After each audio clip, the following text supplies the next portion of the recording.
நாத்திகம் என்ற பெயர்ல வெறும் இந்து மதத்தை மட்டும் எதிர்ப்பாங்க. தவறில்லாத அவங்களுடைய அறிவுடைய வளர்ச்சி. ஆனா இளையராஜா இசைக்கு ஈடு கொடுக்க முடியாம அவருடைய வரிகள் தளரும் அந்த ஒரு பாடல்கள். இவெல்லாம் ஒரு சாதாரண ஒரு கிராமத்தான், இவெல்லாம் இன்னைக்கு முன்னாடி இவ்வளவு பெரிய கார்ல வரானே, இப்படி ஓஹோன்னு ஒரு பதவியில வந்துட்டானேன்ற ஒரு வெறி. உலக அறிவாளிகளே வணக்கம். இசை ஞானி, இசை மேதை, இசை சக்கரவர்த்தி எது வேணாலும் நம்ம சொல்லலாம். 70 காலங்கள்ல தமிழக சினிமா துறையை ஹிந்தி பாடல்கள் மட்டுமே ஆக்கிரமித்து இருந்தது. அதை முறியடிச்சவர் அன்னைக்கிலே இளையராஜா. அவருடைய இசை பட்டி தொட்டிக்கெல்லாம் கொண்டு சென்றது. இளையராஜா என்ற விஷயத்தை அப்படியே விட்டுட்டு இயக்குனர் பா ரஞ்சித் இயக்கிய முன்னாள் பழைய நடிகர் சூப்பர் ஸ்டார் அவர்கள் இருந்தாங்க. தமிழ் சினிமால முதல் இடத்துல இருந்தாங்க. அவங்க ஒரு படம் ஒண்ணு நடிச்சிருப்பாங்க ரஞ்சித் இயக்கத்துல. நாங்க கோட் ஷூட் போடுவோண்டா, கால் மேல கால் போடுவோண்டா, உட்காருவோண்டா அப்படின்னு ஒரு டைலாக் இருக்கும். அந்த டைலாக் மட்டும் மனசுல வச்சுக்கோங்க. அவங்க பஞ்சம் பிழைக்க சென்ற தமிழர்கள் வெளிநாட்டுல. அங்கேயும் ஜாதி பிரச்சனை. நிறைய பேர் சினிமாவை பத்தி விதவிதமா ஜாதியை பத்தி எல்லாம் பேசுவாங்க. நான் வெறும் இவங்க பொறாமையில தான் ஜாதி சண்டை நடக்குதுன்றதுக்காக இதை கவனிச்சுட்டு இருந்தேன். ஆனா அது உண்மையிலேயே தமிழ் சினிமாவிலேயே இருக்கு. பா ரஞ்சித் சொல்றது உண்மையான ஒரு கருத்து தான். இப்ப இளையராஜா ஒரு கோட்டு ஷூட்டு போட்டு ஒரு பெரிய ஆளாகி ஒரு பெரிய மகா மேதை, அவருடைய இசை உலகமெல்லாம் போச்சு. 1989 நத்திங் பட் விண்ட்னு ஒரு கேசட் ஒன்று வெளியிட்டு இருப்பார், ஆல்பம். உலகம் எப்படி தோன்றுச்சு, எப்படி முடிஞ்சது, வெறும் புல்லாங்குழலும் வயலினும் மட்டுமே பேசும், மற்றதெல்லாம் எதுவுமே இல்ல, வெறும் தென்றல். அதே மாதிரி சினிமான்னு எடுத்துக்கிட்டீங்கன்னா இசை, நீங்க தான் அவர்கிட்ட போறீங்க தவிர அவர் உங்ககிட்ட வரல. இதுல பாடல் ஆசிரியர் பெருசான பாடல் ஆசிரியர்லாம் ஒண்ணுமே கிடையாது. ஒரு குறிப்பிட்ட மொழிக்குள்ளதான் அடக்கம் ஒரு பாடல் ஆசிரியர். இசை உலகத்துக்குள்ள அடக்கம். மிகப்பெரிய ஒரு மகா மேதை. உண்மையிலேயே அவர் மேல இருக்கிற ஒரு காழ்ப்புணர்ச்சி. இவெல்லாம் ஒரு சாதாரண ஒரு கிராமத்தான், இவெல்லாம் இன்னைக்கு முன்னாடி இவ்வளவு பெரிய கார்ல வரானே, இப்படி ஓஹோன்னு ஒரு பதவியில வந்துட்டானேன்ற ஒரு வெறி. அதனாலதான் அவர் அதை பேசுறாங்கன்றது என்னுடைய கருத்து. நானும் இந்த ரஞ்சித் பேசுறது, மாரி செல்வராஜ் பேசுறதெல்லாம் ஏதோ ஒரு காழ்ப்புணர்ச்சி. ஆனா உண்மைதான். அவங்க எடுக்கிற படங்கள்லாம் இன்னைக்கு நிறைய பேர் பாதிக்கப்படுறாங்க.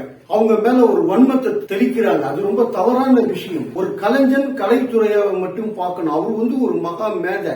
எனக்கு தெரிஞ்ச நிறைய நண்பர்கள் இருக்காங்க. நாத்திகம் என்ற பெயர்ல வெறும் இந்து மதத்தை மட்டும் எதிர்ப்பாங்க. தவறில்லாத அவங்களுடைய அறிவுடைய வளர்ச்சி. அவங்களையே மயக்கினவர் இளையராஜா. ஜனம் நீ ஜெகம் நீன்னு ஒரு பாட்டு ஒண்ணு பாடியிருப்பார். இது நல்ல பாடல் யார் சொல்றது கேட்டீங்கன்னா நாத்திகத்தில் இருக்கிறவர் திரு வேலு பிரபாகரன் அவர்கள். மிகப்பெரிய ஒரு ஒளிப்பதிவாளர், அப்புறம் சினிமா இயக்குனர். அவரும் நாத்திக படங்களை தான் எடுப்பார். அந்த நாத்திக படத்துக்கும் ஒரு ஆத்திகன், கடவுள் வணங்கக்கூடிய இளையராஜா இசையமைச்சு கொடுக்கிறார். இசை மட்டும்தான் அவருடைய போர்ஷன். இசை இல்லாம ஒரு படத்தை பாருங்க, ஹைவேஸ்ல ஆக்சிடென்ட் ஆன அம்பாசிடர் கார் மாதிரி இருக்கும், சப்பையா. அதை பட்டி தட்டி மெருகேத்தி கையில கொடுக்கறது இசை மட்டும்தான். மற்றவங்க எல்லாம் அவர் மேல காழ்ப்புணர்ச்சி. அவருக்கு ஏதோ ஒரு தேசிய விருதோ, ஒரு டெல்லியில ஒரு பெரிய பதவியோ ஒண்ணு கொடுத்தோன்னா சங்கி சங்கி சங்கின்றது. ஏன் அவர் சங்கி எனக்கு ஒண்ணும் புரியல. இளையராஜாவை எதுக்கு இந்த மாதிரி வன்மம் பாத்தீங்கன்னா, ஒரு சாதாரண ஒரு ஆளு இவ்வளவு பெரிய ஆளாயிட்டானேன்னு பொறாம, அதுதான் சத்தியம். மற்றது எதுவுமே கிடையாது. இன்னைக்கு இப்படி உட்கார்ந்துருக்கானே, இவ்வளவு பெரிய கார்ல வரானே அப்படின்னு வைத்தறிச்சல். உங்ககிட்ட சரக்கு இல்ல, நீங்க வளர முடியல. அவன் ஒரு மேதை. இளையராஜா மேதைன்றதுக்கு ஒரே ஒரு காரணம், நத்திங் பட் விண்ட். அதை விட வேற எந்த ஒரு ஆல்பமும் தேவையில்லை. ஒரு சாதாரண ஓட்ட உடைச்சல் படத்தை கூட இன்னைக்கு ஒரு சில்வர் ஜூப்ளி ஆயிடுச்சு. இன்னைக்கு ஒரு நடிகர் விஜயோ ஒரு ரஜினிகாந்தையோ வச்சு நீங்க படம் எடுங்க. உங்களால ஒரு தயாரிப்பாளர் பேச முடியுமா? அவங்க சொல்றது தான் டைரக்டர். அவங்க யார சொல்றாங்களோ அவங்க தான் கதை. அவங்க யார சொல்றாங்களோ அவங்க தான் ஹீரோயின். அவங்க இஷ்டத்துக்கு தான் ஒரு தயாரிப்பாளரே உள்ள போய் விழுந்துடுறாரு. அவங்க உங்க கண்ட்ரோல்ல டாமினேஷன் உள்ள போயிட்டாங்க. ஒவ்வொருத்தருமே ஒண்ணுமே பண்ண முடியாது. இளையராஜான்றவர் பெரிய மேதை. அந்த வயலின் மட்டுமே எடுத்துக்கங்க. கடைசி படம் இளையராஜாவும் வைரமுத்துவும் சேர்ந்து ஒரு படம் பண்ணிருக்காங்க. கடைசி படம் புன்னகை மன்னன். அதுல காலகாலமாக வாழும் காதலுக்கு நாங்கள் அர்ப்பணம். அவருடைய இசைக்கு முன்னாடி இவரால் வரிகளை சேர்க்க முடியல. வயலின் ஓடும், எடுத்துட்டு போவாங்க. அந்த இடத்துல நடிகர்ல கமலஹாசனுக்கும் நடனம் சொல்லி தர வேண்டிய அவசியம் இல்ல, ரேவதிக்கும் சொல்லி தர வேண்டிய அவசியம் இல்ல. அந்த படத்தோட இயக்குனர் பாலச்சந்தரும் அவங்க 2 பேர் விருப்பத்துக்கு விட்டுருவாங்க. இளையராஜா இசைக்கு அவங்க 2 பேர் ஈடு கொடுப்பாங்க. ஆனா இளையராஜா இசைக்கு ஈடு கொடுக்க முடியாம அவருடைய வரிகள் தளரும். அந்த ஒரு பாடல்கள் அந்த பாட்டோட முடிச்சுட்டாங்க. வைரமுத்து வெளியில போயிட்டாரு. தப்பு இல்ல, உனக்கு பிடிக்கல நீ எழுதல போறீங்க. அந்த படத்தோட ரேவதியும் வெளியில போயிட்டாங்க. இனிமேல் நான் சினிமால நடிக்க மாட்டேன்னு சொல்லி கார்ல சுத்தி வந்தாங்க அந்த ஸ்டுடியோ வாசல்ல. உங்களுக்கு எல்லாம் ஞாபகம் இருக்கும், இல்லைன்னா பழைய புத்தகம் எடுத்து பாருங்க. குமுதம் புக்ல கூட வந்ததுன்னு நினைக்கிறேன். அப்புறம் மறுபடியும் ஒரு 2-3 வருஷத்துல சினிமாவுக்கு வந்துட்டாங்க வேற வேலை இல்லாம. அது வந்து அவங்களுடைய தனிப்பட்ட கருத்து, அந்த கருத்துக்குள்ள போக முடியாது. இளையராஜான்ற ஒரு பெரிய மேதை, அதுல எந்த கருத்தும் கிடையாது. இளையராஜா மட்டும் கிடையாது. இப்ப ரஜினிகாந்த் வச்சு ஒருத்தன் படம் எடுத்தாலும் ரஜினிகாந்துக்கு இவங்க அடங்கிதான் போகணும்.